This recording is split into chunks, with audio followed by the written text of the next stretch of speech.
이날 밤에 여호와께서 기드온에게 이르시되 내 아비의 숫소 곧 7년 된 둘째 숫소를 취하고 내 아비에게 있는 바알의 단을 헐며 단 곁에 아세라상을 찍고 또 이 견고한 성 위에 내 하나님 여호와를 위하여 규례대로 한 단을 쌓고 그 둘째 숫소를 취하여 내가 찍은 아세라 나무로 번제를 드릴지니라. 이에 기드온이 종 열을 데리고 여호와의 말씀하신 대로 행하되 아비의 가족과 그 성읍 사람들을 두려워함으로 이 일을 감히 백주에 행하지 못하고 밤에 행하니라. 성읍 사람들이 아침에 일찍 일어나 본즉 바알의 단이 해파되었으며 단 곁에 아세라가 찍혔고 새로 쌓은 단 위에 그 둘째 숫소를 드렸는지라. 서로 물어가로되 이것이 누구의 소유인고 하고 그들이 개어 물은 후에 가로되 요아스의 아들 기드온이 이를 행하였도다 하고 성읍 사람들이 요아스에게 이르되 내 아들을 끌어내라. 그는 당연히 죽을지니 이는 바알의 단을 해파하고 단 곁에 아세라를 찍었음이니라. 요아스가 자기를 둘러선 모든 자에게 이르되 너희가 바알을 위하여 쟁론하느냐? 너희가 바알을 구원하겠느냐? 그를 위하여 쟁론하는 자는 이 아침에 죽음을 당하리라. 바알이 가연 신일진데 그 단을 해파하였은즉 스스로 쟁론할 것이니라 하니라. 그날에 기드온을 여룻바알이라 하였으니 이는 그가 바알의 단을 해파하였은즉 바알이 더불어 쟁론할 것이라 함이었더라.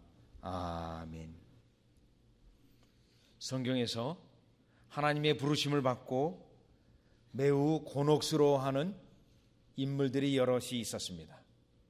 그 중에 우리의 믿음의 조상이라고 아브라함이라 하는 그는 하나님의 부르심을 받아 친척 집과 아비의 집을 떠나 내가 지시할 땅으로 가라 했을 때 그는 사실 가장 힘든 하나님의 지시를 받은 것입니다. 왜냐하면 본인은 하나님의 음성을 듣고 하나님의 명령을 받지만 본인의 아버지는 하나님과 무관한 우상을 만들어 파는 그러한 사람이었기 때문에 그렇습니다. 그러면 아버지를 두고 갈 것인가? 그러면 아니면 아버지를 모시고 갈 것인가? 그런데 아브라함은 믿음의 인물로 그 아버지를 믿음으로 설득하여 결국 아버지와 함께 그 길을 떠난 것을 보았습니다.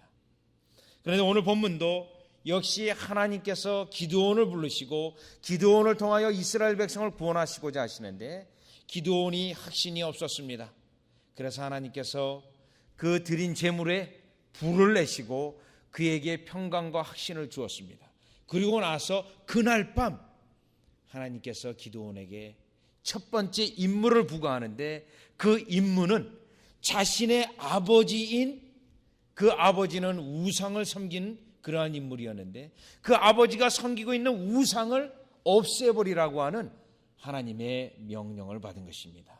실로 어려운 명령이요 실로 순종하기가 때로는 오늘 본문에 있는 것처럼 사람들이 무서운 그러한 명령인 것입니다. 그런데 오늘 본문에서와 같이 그가 명령에 순종함으로 하나님의 큰 역사를 체험했습니다.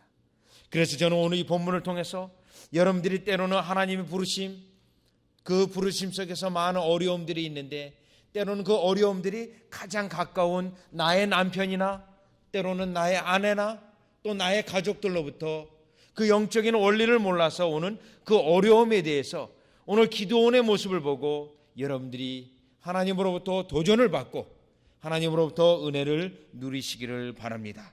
자, 그러면 오늘 본문에서 기드온이 결국 왜 하나님께서 이 명령을 주셨으며 또 어떻게 순종했으며 그 순종의 결과가 무엇인지를 살펴보도록 하겠습니다. 다시 한번 25절의 말씀을 보시면 이날 밤에 여호와께서 기드온에게 이르시되, 이날 밤이라는 것은 하나님께서 기드온을 부르시고 의심하는 기드온에게 평강을 주시고 확신을 주신 그날이었습니다. 바로 그날에 이러한 하나님의 명령이 하나님의 지시사항이 그에게 떨어졌습니다. 그러면 이날 밤에 이렇게 말씀하신 것을 보면 우리 하나님께서 지금 기드온을 통하여 계획이 어서 이루어져 가는 어서 실행되어져야 되는 그러한 긴급함 속에서 명령이 내려졌습니다. 그 명령은 기드온에게 이르시되 내 아비의 숫소 곧 7년 된 둘째 숫소를 취하고, 자, 아버지의 숫소를 취합니다. 그런데 둘째 숫소라고 해서 아예 지정이 되어져 있습니다. 그러면 이 아버지의 숫소라는 것을 볼 때 아버지의 재산입니다. 기드온의 재산이 아닙니다. 그것을 일방적으로 아버지에게 허락받지도 아니하고 취하여서 무엇을 하냐면 둘째 숫소를 취하고 내 아비에게 있는 바알의 단을 헐며, 지금 이 아버지는 바알 신을 섬기고 있었던 그러한 자입니다. 그런데 그 바알을 헐며 단 곁에 아세라상을 찍고, 바알의 단 옆에 아세라상이 있었는데 그 우상을 찍어 버리라는 것입니다. 그리고 더 구체적으로 26절에 보니 또 이 견고한 성 위에 내 하나님 여호와를 위하여 규례대로 한 단을 쌓고 그 둘째 숫소를 취하여 내가 찍은 아세라 나무로 번제를 드릴지니라. 바알의 단을 해파하고 아세라 상을 찍어서 그것을 땔감을 삼아서 아버지의 둘째 숫소를 하나님께 번제로 드리라는 것입니다. 자, 이 명령은 기드온에게 상당히 심각한 명령이요, 본문에서도 증거하는 것 같이 본인이 두려워하고 염려하는 그러한 명령이었습니다. 그러면 먼저 기드온에게 이 명령이 이렇게 생각되어질 수 있습니다. 하나님, 저를 부르실 때 미디안 손에서 이스라엘 백성을 건져내라고 부르신 거 아닙니까? 하나님, 제가 가서 미디안 군사들과 가서 싸워가지고 이스라엘 백성을 건져내라고 명령하지 않으셨습니까? 그런데 또 왜 이 바알단을 헐며 아세라 상을 찍어 없애는 이 명령은 무엇입니까? 저는 지금 당장 나가서 전쟁을 해야 될 사람인데 이 명령을 왜 주십니까? 이렇게 질문할 수 있는 하나님의 명령입니다. 자, 그러면 왜 하나님께서 기드온에게 이러한 명령을 먼저 내리셨습니까? 하나님의 깊으신 뜻이 있습니다. 이스라엘 백성을 먼저 구원하시기 전에, 미디안의 압제의 손에서 건져내기 전에 먼저 이들을 영적으로 건져내기 원하셨던 것입니다. 이스라엘 백성이 오늘 본문을 보니까 상당히 우상에 깊이 젖어져 있었습니다. 그래서 동네 사람들이 다 이 우상이 찍어진 것을 보고, 바알의 단이 무너진 것을 보고 동네 사람들이, 성읍 사람들이 성이 나가지고 이게 누구가 한 짓이냐? 기드온이구나. 기드온을 죽여야 되겠다라고 지금 성이 나서 달려들고 있지 않습니까? 그만큼 지금 이스라엘 백성들은 우상에 깊이 젖어져서 영적 무지함과 영적 어두움에 빠져 있는 것입니다.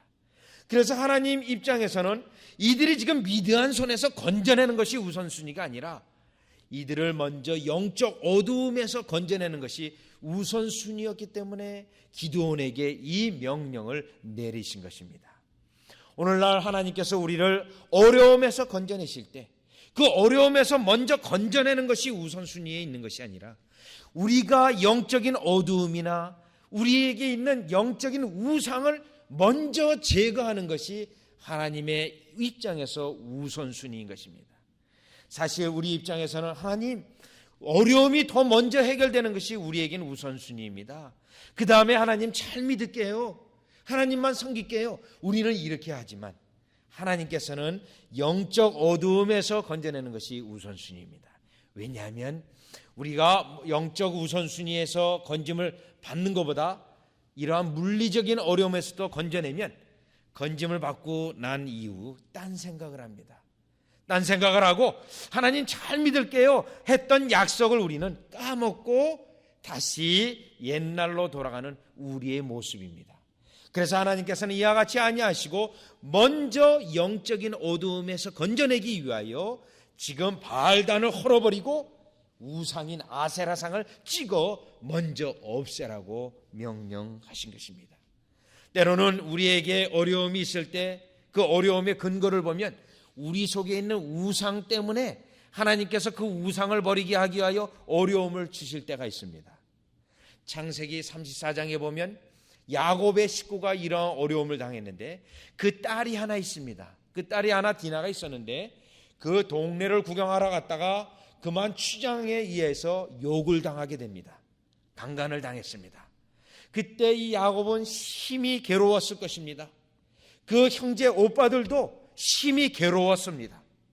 그리고 결국 이 문제를 해결하기 위하여 그들이 서로 함께 언약을 맺고 같이 살자고 하는 그 추장의 요청에 의해서 그러면 너희들이 할례를 받아라. 그래서 할례를 행하게 되었습니다. 그런데 그 할례를 받고 그들이 외과적인 수술로 고통을 당하고 있을 때 그만 시므온과 레이가 가서 그들을 다 죽여버리고 맙니다. 그때 야곱은 더 두려워 떱니다. 이제 이 사람들을 죽였으니 이 사람들이 보복을 하면 이제 어떻게 되는가 심히 걱정하고 어려워하고 있습니다. 그때 창세기 35장 1절에 베델로 올라가라 이 말씀을 하고 있습니다. 왜 이 말씀을 하셨냐면 창세기 28장에 보면 이 야곱이 형을 피해서 그 아버지 집을 떠나 삼촌 집으로 도망을 가고 있습니다. 그때 하나님께서 그를 만나 주셨습니다. 베델에서 만나 주시고 그에게 다시 돌아오기까지 함께 해 주실 것을 약속해 주셨습니다. 그때 이 야곱은 거기에 돌기둥을 세우고 기름을 붓고 하나님을 예배할 것을 그가 약속했습니다. 그런데 창세기 35장 1절 고향 땅으로 돌아오는 그 시점까지 하나님께 예배한다라는 사실을 잊어버리고 있었던 것입니다. 그래서 하나님께서 그 어려움을 통해서 그가 하나님 앞에 예배하는 그것을 잊어버린 것을 생각나게 했습니다. 그리고 나서 베델로 가려고 그할 즈음에 창세기 35장 2절에 보면 자 우리가 이제 하나님에게로 가자. 베델로 예배하러 가자.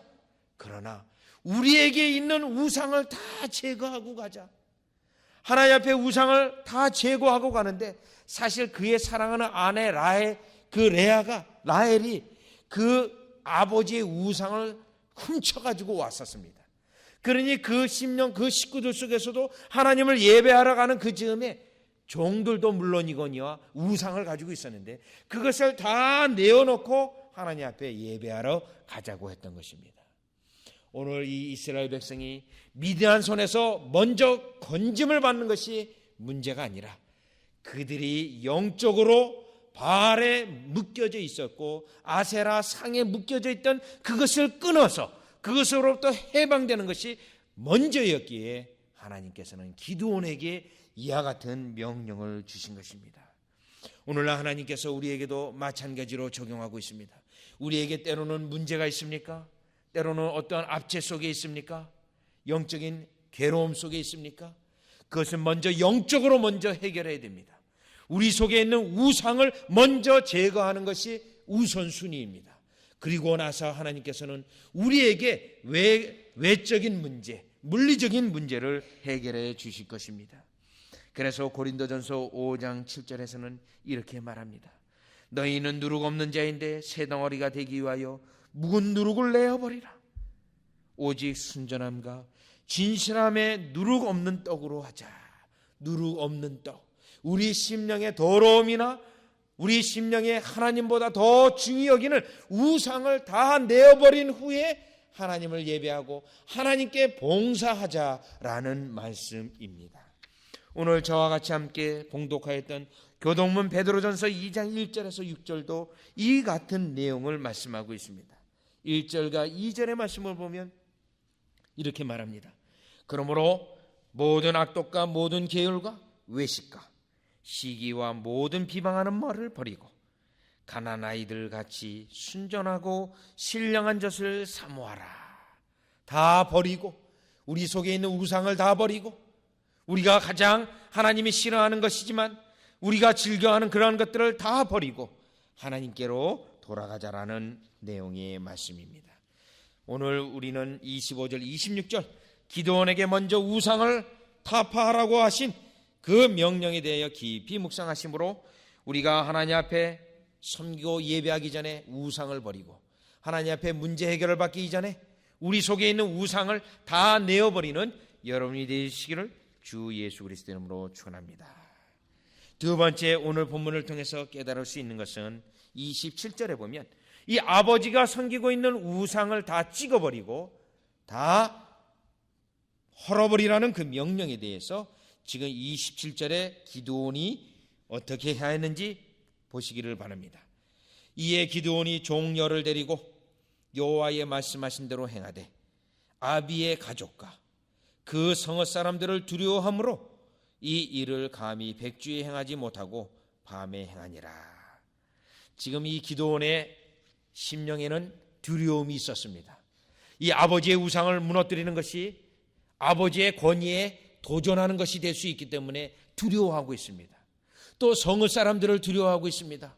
왜냐하면 동네 이 마을 전체 사람들이 바알을 섬기고 아세라 신상에서 절을 하고 있기 때문에 그것을 무너뜨린다는 것은 자기 생명을 내놓는 것과 같이 매우 위험한 일입니다. 그래서 지금 두려워하는 가운데 감히 대낮에 못하고 밤에 이 일을 하게 됩니다. 그런데 여기서 중요한 것은 분명 두려워하고 이 일을 무서워하고 있지만 본문의 말씀에 있는 것처럼 여호와의 명대로 다 행했다라는 것입니다.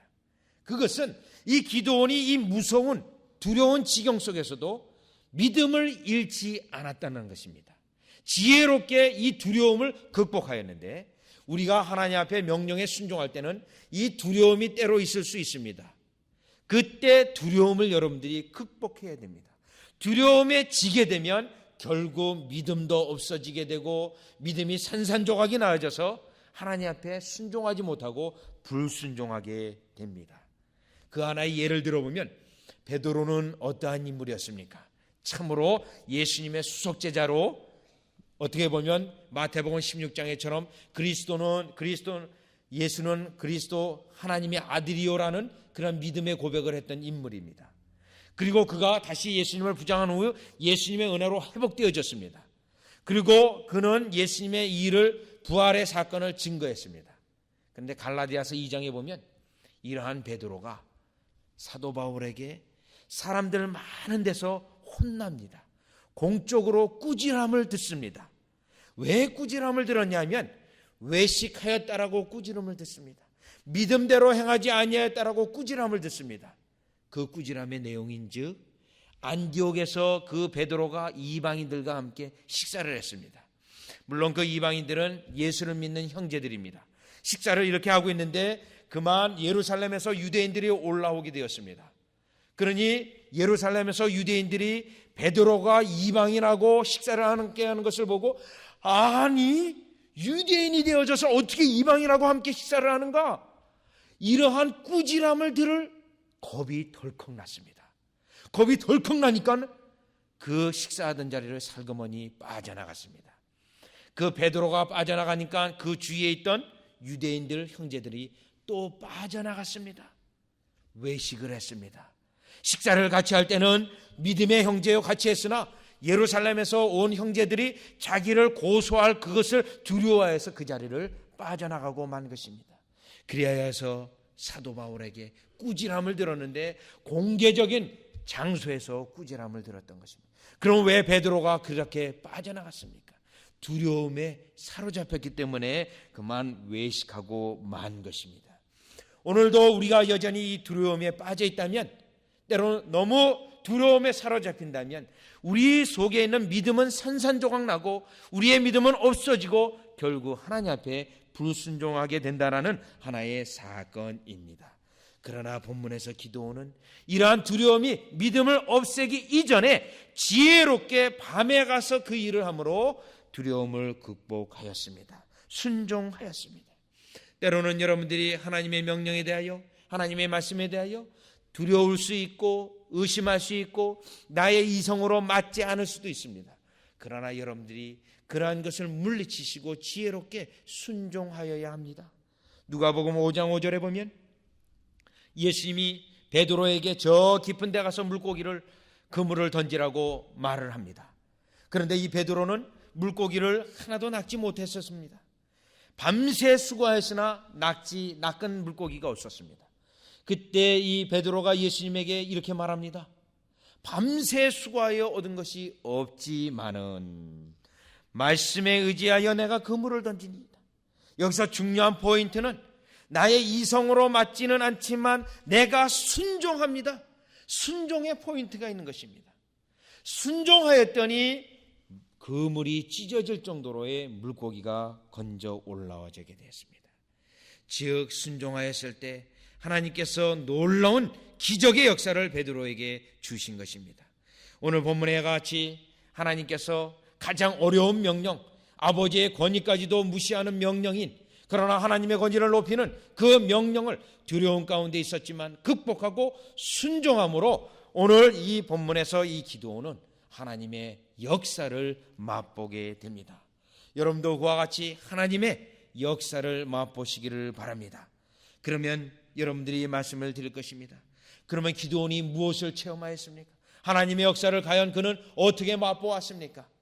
28절서부터 맛보게 됩니다. 28절서부터 보시면 성읍 사람들이 아침에 일찍 일어나 본즉 바알의 단이 해파되었으며 단 곁에 아세라가 찍혔고 새로 쌓은 단 위에 그 둘째 수소를 드렸는지라. 서로 물어 가로되 이것이 누구의 소유인가 하고 그들이 캐러 물은 후에 가로되 요아스의 아들 기드온이 이를 행하였다 하고, 지금 28절 29절에 이 기드온이 이와 같이 행한 것을 마을 사람들이, 성읍 사람들이 알게 되었습니다. 그래서 지금 격분하게 됩니다.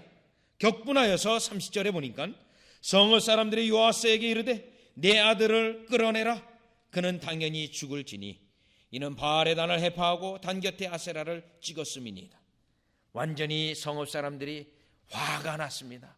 화가 난 그 정도가 죽이려고 지금 온통 기드온이 살고 있는 집 앞으로 몰려왔습니다. 자, 큰일 났습니다. 하나님의 명령을 따라 순종을 했으나, 그 두려움 가운데 있었으나 두려움을 극복하고 순종했는데 이제 생명이 경각에 달려있는 위험한 지경에 처해졌던 것입니다. 그러면 여러분 이 본문까지 본다면 하나님 말씀대로 순종했는데 이 왜 어려운 일이 생겼으니 이게 웬일입니까? 그러나 기적의 역사가 31절에 나왔습니다. 31절에 보니까 요아스가 자기를 둘러선 모든 자에게 이르되 너희가 바알을 위하여 쟁론하느냐? 너희가 바알을 구원하겠느냐? 그를 위하여 쟁론한 자는 이 아침에 죽음을 당하리라. 바알이 가연 신일진데 그 난을 해파하였은즉 스스로 쟁론할 것이니라 하니라. 여러분, 이 아버지 요아스가 지금 말을 하는데 무슨 말을 했습니까? 바알은 아무것도 아니라는 것입니다. 만약 바알이 신이라면 바알이 기드온을 죽일 것이다. 그러나 그러한 일은 없을 것이다. 여호와 하나님만이 참 하나님이라는 것을 오늘 31절에 지금 요아스가 증거하고 있는 것입니다. 그러면 이 요아스는 누구입니까? 30절에 보니까 기드온의 아버지입니다. 그러면 기드온의 아버지는 어떠한 인물이었습니까? 25절에 우상 바알의 단을 쌓고 아세라를 섬겼던 그러한 인물입니다. 그런데 지금 기드온이 다 부숴버렸는데 자기 자신의 아들에 대하여 너가 이룰 수 있느냐? 아버지가 섬기는 우상을 무너뜨리다니, 이 죽일 놈 하는 것이 아니라 오히려 아들을 두둔하고 하나님이 참신이라는 것을 사람들, 성난 폭도들 앞에서 증거하고 있는 것입니다. 기적의 역사입니다. 조금까지만 해도 예수를 몰랐는데 지금 한순간에 예수 그리스도를 알고 예수 그리스도의 놀라운 복음에 대하여 증거하고 있는 그러한 모습인 것입니다. 이러한 모습은 실로 하나님의 전능하신 능력으로 한순간에 요아스의 어두운 눈을 활짝 뜨게 하셔서 여호와 하나님만이 참 하나님이라는 것을 깨닫게 하시고 자기가 지금까지 섬겨왔던 우상이 아무것도 쓸데없는 것이라는 것을 지금 고백하고 있는 것입니다. 그뿐만 아니라 이 요아스는 열심까지도 있습니다. 성난 폭도들 앞에서 지금 바알이 아무것도 아니라는 것을 증거하는 것은 돌에 맞을 수도 있는 위험한 일입니다.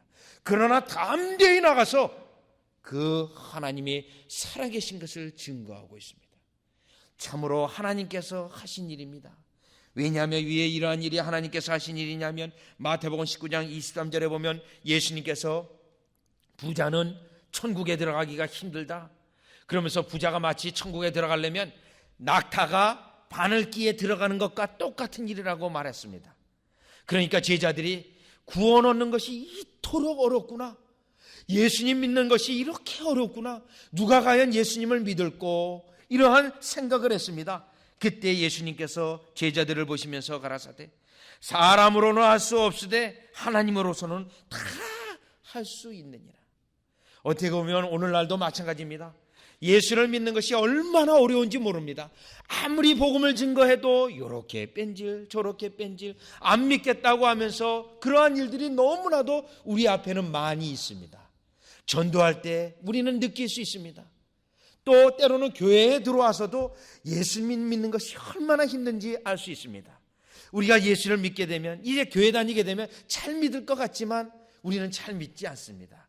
여전히 이러한 핑계 저러한 핑계 대고 우리를 위하여 살아가는 모습을 봅니다. 그때마다 참 예수 믿는 것이 힘들다.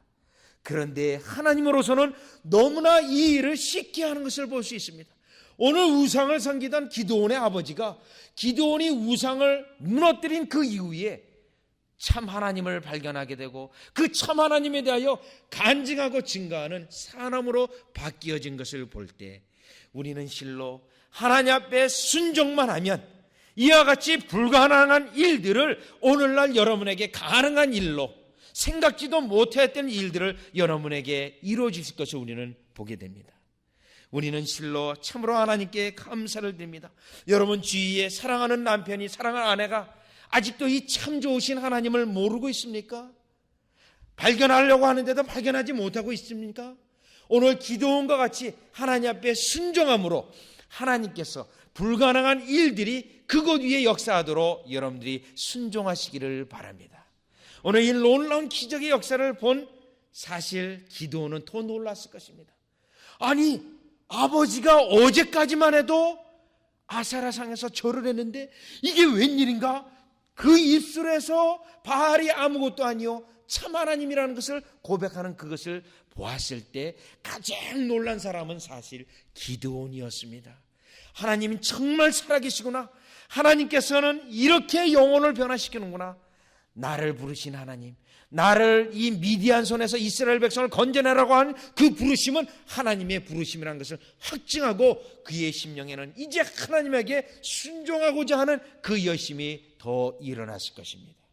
여러분도 이러한 것을 체험하셔서 하나님이 여러분을 부르신 것과 하나님께서 여러분을 향하여 일을 행하시는 것을 그 순종함으로 그 기적적인 역사로 응답하시는 것을 오늘도 체험하시기를 주 예수 그리스도의 이름으로 축원합니다. 기도드리겠습니다. 하나님, 기드온이 하나님 앞에 받은 첫 번째 임무는 아버지가 섬기고 있는 우상을 무너뜨리는 거였습니다. 참으로 어려운 일이고 겁도 나고 마을 사람의 그 우상을 섬기는 모습을 보면 실로 두려운 일입니다. 그럼에도 불구하고 두려움을 극복하고 지혜롭게 여호와의 말씀대로 순종하며 하나님의 큰 놀라운 불가능한 일을 그가 맛보게 되었습니다. 하나님, 오늘도 우리도 이와 같이 하나님의 말씀에 순종하며 때로는 불가능한 일들이 우리 앞에 일어나는 것을 체험케 하여 주시옵소서. 때로는 우리가 하나님 앞에 참된 예배를 드리고 우리가 문제를 하게 할 때 우리도 본문에 있는 것 같이 먼저 우리 심령 속에 있는 우상을 타파할 수 있는 저희가 되게 하시고 순종케 하시고 우리가 생각지도 못하였던 하나님의 큰 역사를 맛보는 하나님의 사랑하는 백성 되게 하여 주시옵소서. 예수님의 이름으로 기도드리옵나이다.